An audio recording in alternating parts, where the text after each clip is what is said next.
qu'on est à l'époque où le matériel est moins coûteux et léger et le matériel pour le monter aussi. Fait qu'on n'a aucune excuse. T'sais, on n'a pas acheté de la pellicule, à louer une salle. T'sais, minimalement, tu as un ordi, t'es capable de faire des petits films, des fois, qui ont un impact grand. Là, je pense qu'on a, malgré tout ce qu'on chiale sur le financement et tout, c'est sûr que tu peux pas nécessairement vivre, mais tu peux continuer à créer quand même par la bande, puis c'est bien le fun, ça. Bienvenue à Cinéritage, le podcast qui place l'artiste au cœur du sujet. Merci pour vos nombreuses écoutes sur Apple Podcasts et Spotify. Si vous passez par YouTube, merci de vous abonner, liker et commenter. Pour mes formations, rendez-vous sur mon site vanessatatianabe.com. En terminant, un chaleureux merci à l'INIS, partenaire présentateur de Cinéritage. Bonne écoute! Jules, d'abord, bienvenue officiellement à Cinéritage. Merci tellement d'avoir accepté l'invitation. Ça me fait vraiment plaisir. Merci à toi. C'est vraiment gentil de m'avoir invité. Donc, Jules, tu es un réalisateur québécois. Tu es aussi un auteur, un chroniqueur et un producteur de contenu. On vient d'entendre en introduction, donc, un extrait, c'est une de tes chansons thèmes de ton film Journal de Bolivie. C'est un film que tu as co-réalisé avec Jean-Philippe Nadeau-Marcoux. Et là, on parle vraiment d'un film produit, réalisé dans des conditions de film indépendant. Oui, absolument. Donc, on parle qu'à l'époque, vous aviez fait du sociofinancement. Je pense que vous aviez même organisé un spectacle bénéfice. Oui, absolument. Il y avait des humoristes, il y avait de la musique.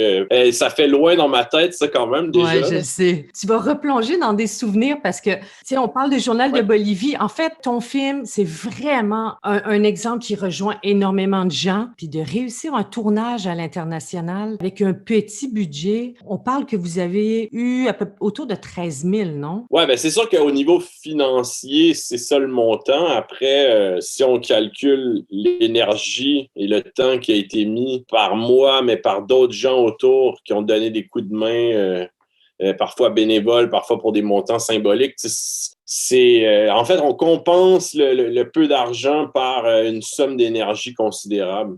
Même moi, c'est sûr que comme je l'ai produit au niveau du tournage, j'ai organisé toute la pré-production, le voyage, on a été là pendant 2 mois, on aura l'occasion d'en reparler. Puis, il y a comme la boîte de production Fort Bleu qui est venue se joindre à une certaine étape. À partir du moment où on avait un rough cut, ils ont embarqué dans le projet. Donc, c'est une boîte de Québec. C'était un excellent match. C'est des gens super compétents, super passionnés. Puis, ils ont donné beaucoup de leur savoir-faire et aussi de leur énergie. Mais rien, on va vraiment parler de tout ça pendant l'épisode. C'est super.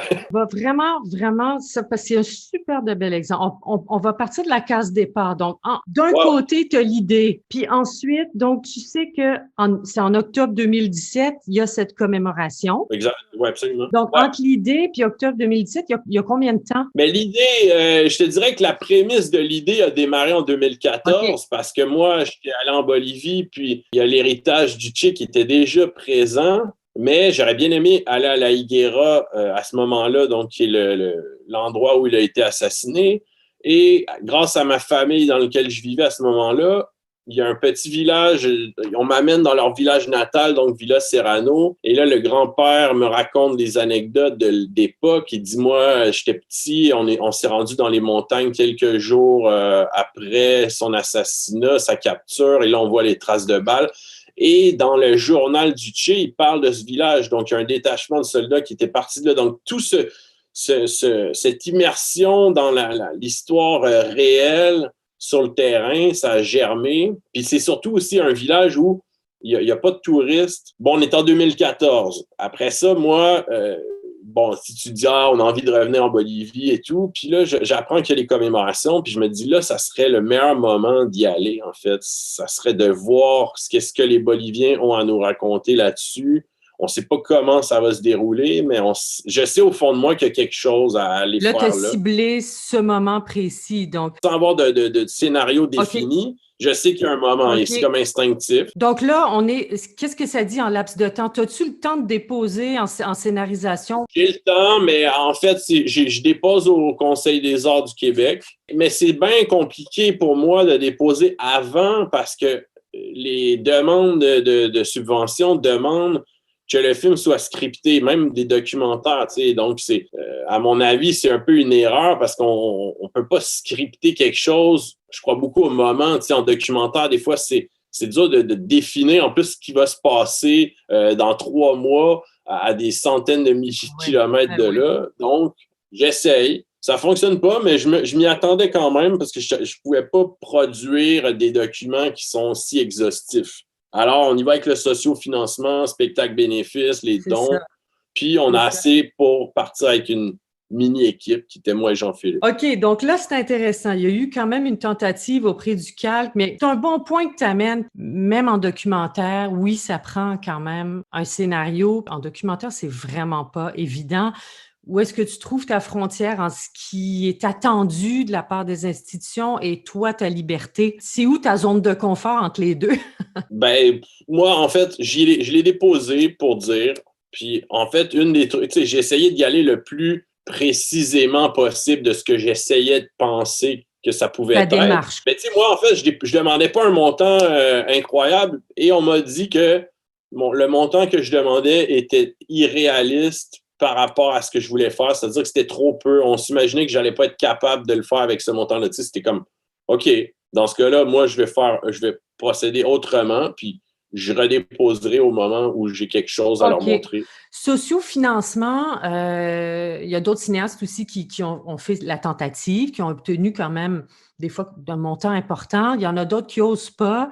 Tu regardes en arrière ton expérience, c'est facile, difficile à refaire, à éviter. Qu'est-ce que tu conseilles? Ben, à partir du moment où on se plie pas à certaines exigences des institutions, ça devient l'alternative. Après, tout dépend de ton réseau, des gens qui te suivent, des gens qui sont intéressés par ton travail. Mais je pense que pour les gens, c'est une façon aussi d'encourager un art qui est pas mis de l'avant nécessairement par les institutions. Donc, eux, c'est comme se réapproprier un art populaire. On croit à cet artiste, on croit à son film, on croit à sa démarche. Donc, on met...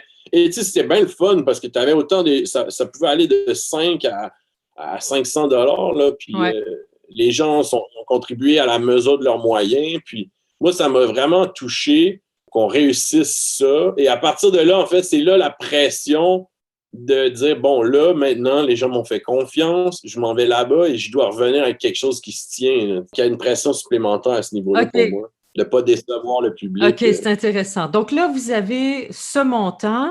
On constitue quand même un budget. J'imagine que vous avez quand même dressé un budget au départ, dans le sens, est-ce que vous avez évalué, par exemple, le coût de la vie là-bas? Est-ce que vous deviez acheter de l'équipement? Est-ce que vous aviez votre équipement? Comment vous avez structuré le budget là, au départ? C'est une bonne question. En fait, c'est moi qui ai structuré ça. Le coût de la vie n'est pas très élevé là-bas. Okay. Et le fait de vivre dans des familles, c'était comme loger, nourri, c'est probablement la meilleure alternative, tant qu'à moi, plutôt que de loger à l'hôtel. Et ça te donne un ancrage vraiment fort dans la société qui nous amène des rencontres. Oui, en plus. On avait chacun nos caméras. On avait, tu sais, moi, j'ai acheté des pièces d'équipement supplémentaires. On m'a prêté d'équipement. Et tout ça en se disant, ben, tu sais, ça nous laisse un coussin pour certaines dépenses. Par exemple, j'ai dû acheter un permis de tournage de l'Office national du cinéma en Bolivie, qui était assez cher pour le... Mais tu veux bien faire les choses et finalement, rendu sur le terrain, il n'y a personne qui sait que ça existe, un permis, puis il n'y a personne qui en a rien à foutre. Tu comprends? Okay. Donc, t'as acheté ça, finalement, tu aurais pu complètement t'en passer. À part ça, ben, c'est aussi, par exemple, on aimait bien dire, moi et Jean-Philippe, qu'on faisait un cinéma de prolétaires, c'est-à-dire que Jean-Philippe, il a fait du déménagement, il était déménageur à ce moment-là, donc il a fait du déménagement pendant les mois précédents, se payer une caméra, puis il était conscient que je te demande d'être là avec moi 2 mois, tu n'as pas de salaire, mais je paye tes dépenses. Donc, c'est comme une expérience humaine aussi de dire, bon, ben, je vais vivre ce trip-là, je ne serai pas payé, mais on vit quelque chose qui ne se reproduira jamais dans une vie. Ça, c'est sûr, absolument.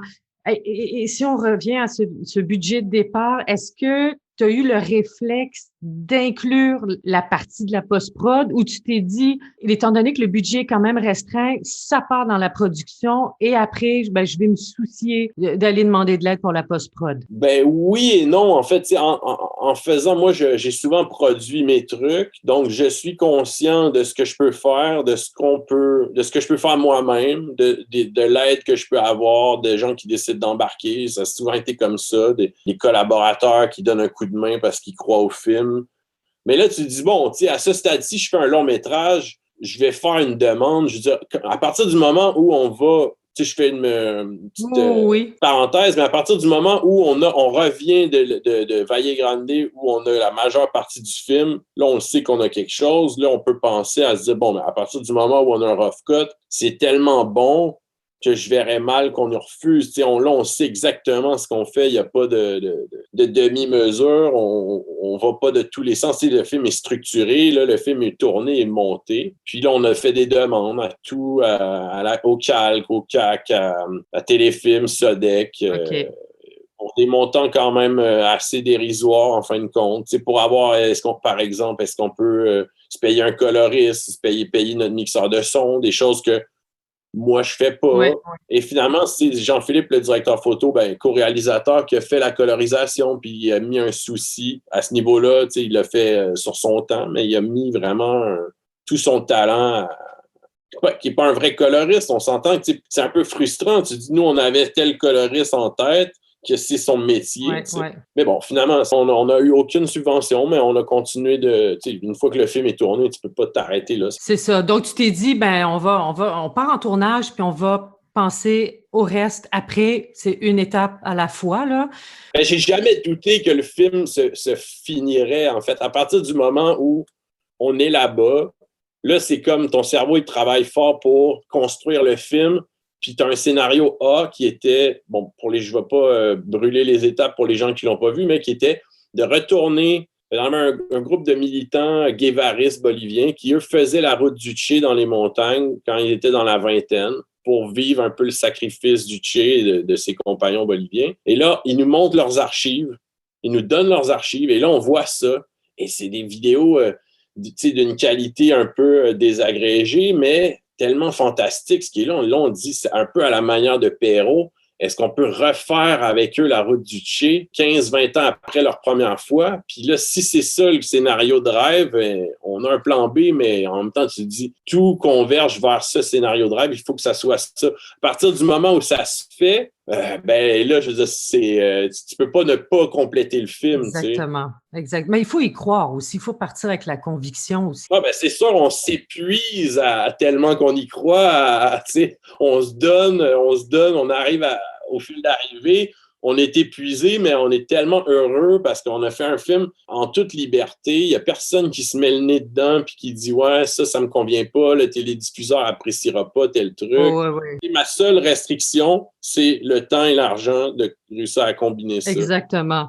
Donc, vous êtes parti, là, jour de départ, bagage léger, mais quand même, il faut partir avec de l'équipement parce que vous aviez tout l'équipement avant de partir. Pour quelqu'un qui vise là un tournage à l'international, justement, dans les mêmes conditions, qu'est-ce que tu suggères comme vraiment matériel de base, là, inévitable? Je te dirais que je suis pas un spécialiste de ça. Moi, je suis allé aussi par instinct et par connaissance du pays, c'est-à-dire admettons qu'on aurait eu le budget pour partir avec une équipe de 4 personnes, disons, avec un preneur de son, avec 2 caméramans, etc.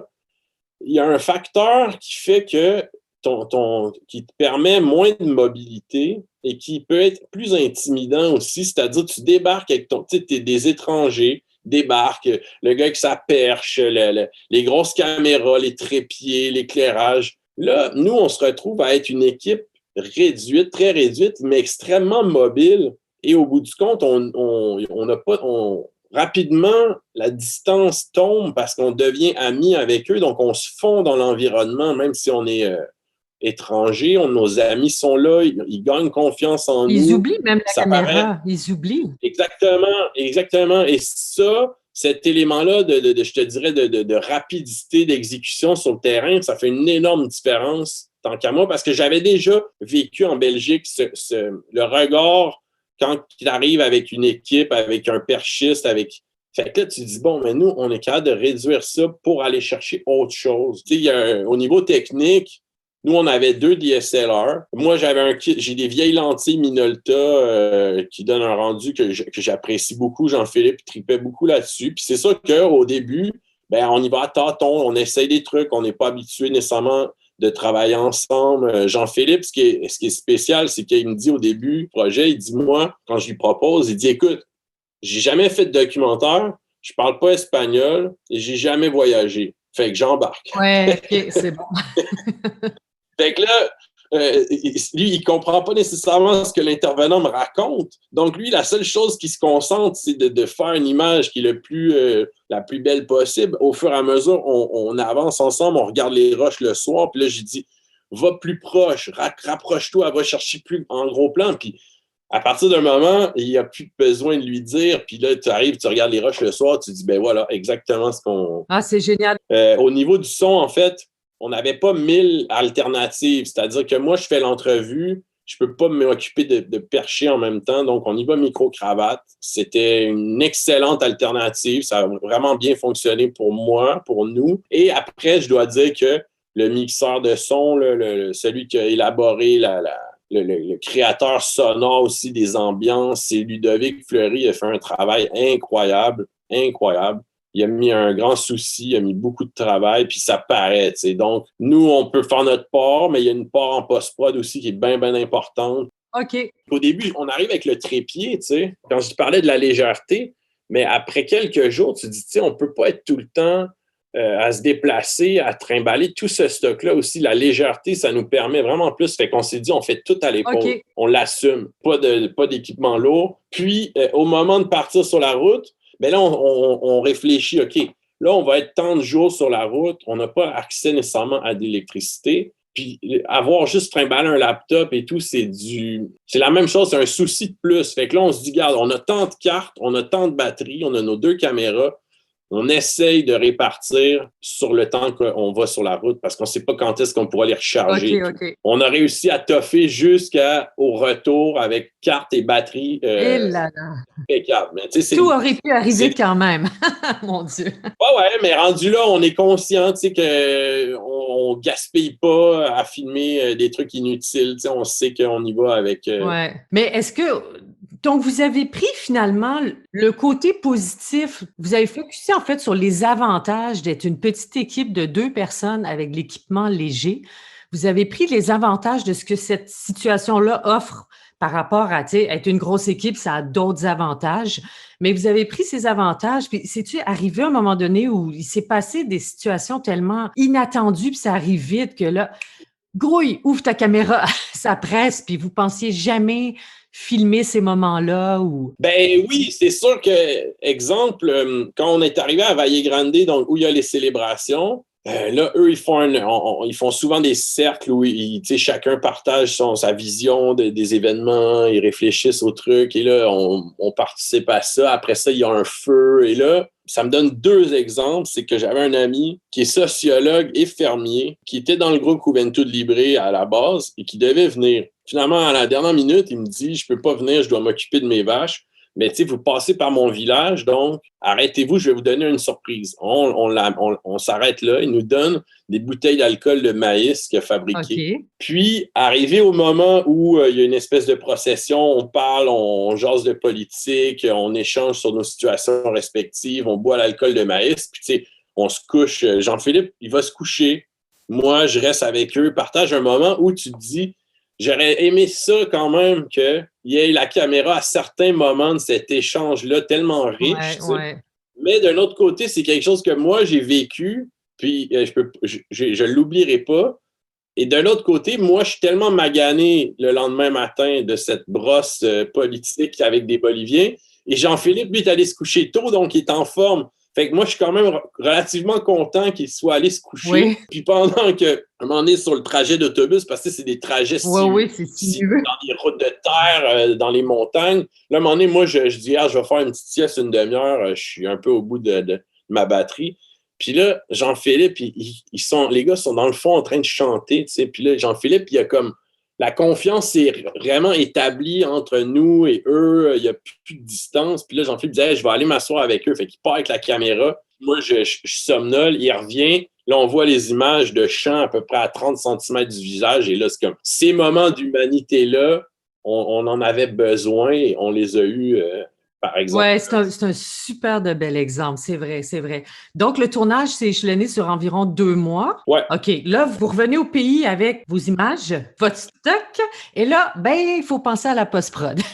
Donc, D'abord, il y a comme quand tu te retrouves en documentaire, des fois, c'est devant la quantité d'images oui, que tu as. Oui. Et là, tu dis, bon, là, maintenant, je dois structurer ça. Je pars comment? Là, je fais encore tout ça bénévole. Tu es comme un peu écrasé, même si tu es enthousiaste de ce que tu as. Là, c'est comme l'étape suivante, c'est un autre marathon qui commence. Fait que là, je me dis, bon, je vais commencer juste par dérocher mes entrevues. Ouais, tu sais. ouais. C'est une chose que quand je travaillais avec Naïm Kasmi, avec qui j'ai fait Gaétan, le film, Naïm, il m'a beaucoup apporté au niveau de l'organisation du montage. Donc, moi, j'ai retenu, tu sais, quand tu travailles avec des gens talentueux, intelligents, tu leur voles des techniques de travail. Donc là, Naïm m'a montré vraiment comment bien s'organiser, tu sais, puis éviter de perdre du temps, parce que des fois, nous, on a tendance à se garrocher, puis quand c'est un petit court-métrage, c'est pas si grave que tu sois éparpillé, mais là, tu as tant de dizaines d'heures de stock, puis là, tu dois faire 1 heure et demie, fait que c'est comme la préparation au montage est super importante, puis là, tu pars à dérocher tes trucs. Puis à un moment donné, ben, tu commences à, OK, là, ça partirait comme ça, là, puis à un moment donné, tranquillement, t'es embarqué, une fois que t'as, je sais pas, les 15-20 premières minutes, tu sais où tu t'en vas exactement. Puis... Mais c'est intéressant que tu parles de préparation au montage. Donc, Naïm, donc, il t'a aidé à te structurer parce que c'est vrai qu'il y a une question de structure là-dedans. On peut facilement se perdre, là, ou gaspiller des heures à n'en plus finir. Des bons conseils qu'il t'a donnés, là, que tu pourrais nous transmettre, là, à Cinéritage, ce serait quoi? Ou comme le conseil qui t'a le plus aidé, là? Il fonctionnait beaucoup, Naïm, avec quand tu déroges du contenu, c'est-à-dire d'entrevue, exemple, ou du contenu vocal, là, c'est de marquer les moments. C'est-à-dire, dans ton dérochage, tu vas te mettre un marqueur avec un bout de phrase. Et puis là, à partir de là, ben, chacun s'adapte, là, mais moi, je fonctionne après avec un code de couleur. Tu sais, je sais tout de suite que, OK, celle-là, il y a des grosses chances, je vais me donner une autre couleur. Mais après ça, tu te retrouves facilement. Tu te dis, où est-ce qu'il disait telle affaire? OK, c'est là, ça va assez bien. Oui, OK. Après, tout le reste, ben, c'est des actions. Quand tu as vu ton matériel, après, tout dépend de ta mémoire, mais tu le sais que à ce moment-là, tu utiliserais telle image de telle action. Il s'agit juste d'être bien organisé dans le classement pour les retrouver. Mais déjà, on le classait par date en cours de route. Ça, c'est bien important aussi. Puis quand on dérochait le soir, fait que là, c'était frais, on le classait tout de suite. Ah, ça, c'est bon. Oui, c'est bien de le faire tout de suite. Effectivement, ça peut être... Ta journée de documentariste n'est pas finie tant que tu n'as pas fait ton backup, tant qu'à moi, tant que tu n'as pas pris la peine de dérocher. Exact. Là, après, tu peux relaxer. Exact. Puis, donc là, la partie post-prod, c'était long, hein? 3 ans en tout, là? Écoute, on est revenu, mettons qu'on est revenu en novembre 2017. Je commençais à le dérocher, probablement, je me suis laissé un mois. J'ai commencé à le dérocher après Noël, j'imagine. Et j'ai dû avoir une première version au courant des peut-être 6 mois après, 1 an après. Là, après ça, on a travaillé ensemble, moi et Jean-Philippe. Puis là, il est arrivé le Festival de la Havane qui était en décembre 2019. Donc, il s'est écoulé 2 ans. Okay. Mais à partir de ce moment-là, moi, je me dis, on essaye la Havane, tu sais, ça serait comme vraiment un beau coup de maître, là, sans savoir si ça allait fonctionner. Puis là, ils nous disent oui. Donc là, le film est fini. On sait qu'on va avoir un mix de son intermédiaire, ce qui est acceptable pour présenter en festival. Ouais. Puis, la colorisation, ben là, Jean-Philippe, il se lance en une espèce de journée de malade 1 semaine avant de partir. Puis, on arrive avec une version qui est comme achevée, colorisée et mix intermédiaire. Mais tu vois, normalement, des fois, il faut se botter le cul quand tu as une date. Là. Ça aide. Et d'éviter ça parce que tu sais jamais s'il peut y avoir un souci à l'export ou ce genre de truc-là. Mais on s'est pris d'avance puis on a gaulé dans ces moments-là. Puis là, on a vécu l'expérience du festival de la Havane. Ouais. En post-prod, donc tu as fait beaucoup, là, tu t'es occupé quand même pas mal de tout. Tu parlais de Phare Bleu quand même qui était intervenu un petit peu plus tard. C'est-à-dire qu'on est allé, Jean-Philippe, il travaille avec eux, il les connaît. Il dit, je pense qu'ils seraient intéressés, c'est des tripeux de films historiques, etc. Fait qu'une journée, on s'en va leur montrer un rough cut à peu près d'1h50. Mais les gars parlent pas espagnol. Fait que là, ils se tapent le film en espagnol sans tout comprendre, mais ils sont intéressés, ils trouvent ça trippant. Fait qu'on se sort la main, on prend une bière, on commence à travailler ensemble. Puis à partir de là, ils nous supportent dans tous les dépôts, ils nous aident. Ludo, qui est producteur là, et mixeur son aussi. Donc, on sait que Ludo va faire le son, c'est bien rassurant. Puis je souligne les grandes qualités de l'ambiance musicale du film aussi, là. Donc... Mais ça aussi, je peux en dire un mot, en fait. C'est que moi, je travaille souvent... j'ai toujours travaillé avec François-Xavier Russell, qui est mon compositeur. Puis on a souvent travaillé ensemble sur différents projets, mais des fois, moi, je prenais de ces pièces existantes, puis je les calais sur mes films. Cette musique-là, cette chanson-là m'inspire, je l'utiliserai. Pas de trouble. Et là, pour ce film-là, en fait, on avait décidé qu'on allait échantillonner de la musique bolivienne. Donc, sur place, il y a quelques moments où on a des gens qui nous ont joué de leur instrument, du charango, des tam-tams. On a ramené ça à FX en lui disant, voilà, parce que lui, il aime bien échantillonner aussi. Là, tu peux pas avoir un meilleur monde que d'échantillonner quelque chose qui provient de là pour donner cette saveur. Là, il échantillonne ça, il nous crée la piste qu'on entend. Un film que Ciné Tapis Rouge a présenté en octobre dernier au Maroc, ouais. Au Festival du cinéma d'auteur de Rabat, et ça a été super bien reçu. Là. Ouais, ça c'est vraiment gentil. Moi, j'ai apprécié beaucoup. J'avoue que le film a voyagé beaucoup en Amérique latine et peu en Europe. Puis Gaëtan, on l'avait présenté en Haïti. En Haïti, ouais. Oh là là, ça j'oublierai pas. C'était quelque chose. Le public qui participait, là, c'était tellement beau à voir. Écoute, mais tu vois, c'est ça parce que Cuba aussi, c'est un public. Les salles sont immenses et les Cubains sont bien, je te dirais pas émotifs, mais je te dirais qu'ils participent. Ah oui, complètement. Ils s'exclament, ils parlent, ils se lèvent. Ouais. Ils sont contents. Fait que, puis, tu sais, bon, la Havane, moi, j'étais jamais à Cuba, Jean-Philippe non plus. Fait que c'était une belle. Après tout ce temps-là, c'était comme un accomplissement et une récompense pour tout ce travail-là de vivre le séjour. Comment t'en trouveras ta prochaine année, dis-moi?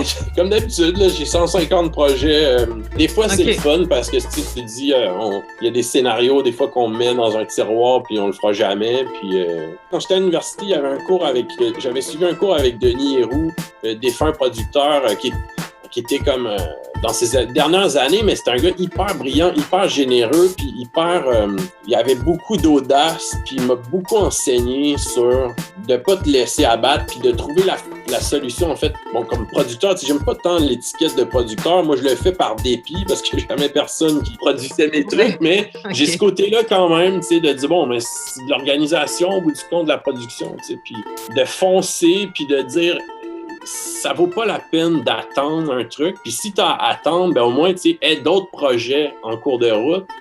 Comme ça, tu te retrouves et pas tout le temps les bras croisés à attendre un dépôt qui vient pas. Puis, tu sais, au bout du compte, tu as toujours quelque chose à t'occuper. Donc, j'ai d'autres projets. On va se laisser avec ce super conseil que tu lègues, dans le fond. Puis, c'est pour les jeunes, ça va les aider d'avoir toujours des projets. Puis, oui, éviter les bras croisés, éviter la procrastination. La créativité, ça se pratique, hein. Il faut la nourrir aussi beaucoup. Donc, en tout cas, quel plaisir à chaque fois de discuter avec toi, Jules. Ah, plaisir partagé, ma chère. C'est un artiste que j'apprécie beaucoup. Puis de toute façon, on garde le contact. Puis moi, j'attends tes prochains films. Ah, ben c'est bien gentil. À bientôt. Ouais. C'est déjà la fin. Merci beaucoup d'avoir consacré du temps à nous écouter. Merci de vous abonner, liker, partager et commenter. Alors voilà, j'ai déjà hâte de vous retrouver dans le prochain épisode. À bientôt et portez-vous bien.